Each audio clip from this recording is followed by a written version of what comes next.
Hi friends, இந்த வீடியோவில் நம்ம பார்க்க போகிறது வந்தவாசியில் ஒரு 5.5 ஏக்கர் லேண்ட் வந்து விலைக்கு வந்திருக்குங்க.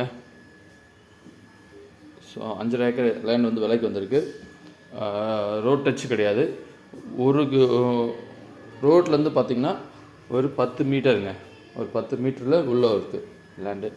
ஸோ நல்லா சமமான லேண்டு, வேறு எதுவும் கிடையாது. நஞ்சை புஞ்சை ரெண்டுமே கலந்துருக்கு. ஸோ கிளம்பாக்கத்துலேருந்து ஜஸ்ட் ஒரு 85 கிலோமீட்டர்ஸ் தாங்க. நீங்கள் ஒரு 1.5 ஹவரில் தாராளமாக ரீச் ஆகிடலாம். ஸோ ஸ்பாட்டுக்கு ஏக்கர் வந்து பார்த்திங்கன்னா ப்ரைஸ் வந்து ஒரு ஏக்கர் வந்து 15 லட்சங்க கோட் பண்ணுறாங்க. நெகோஷியபிளுங்க. ரொம்ப பளிச்சுன்னு இருக்குது, சமமாக இருக்குது லேண்டு. எதுக்கு ஒன்றா யூஸ் பண்ணலாம். பாருங்கள், லோ பட்ஜெட் லேண்டு கேட்டிருந்தீங்க நிறைய பேர், நம்ம சப்ஸ்கிரைபர்ஸ் எல்லாம். ஸோ பாருங்கள், வேணுன்றவங்க கால் பண்ணுங்கள். டீட்டெயில்ஸ் இன்ட்ரெஸ்ட்டாக இருந்ததுன்னா எனக்கு கால் பண்ணுங்கள், நான் மற்ற டீட்டெயில்ஸ் எல்லாம் கொடுக்குறேன். Okay, thank you.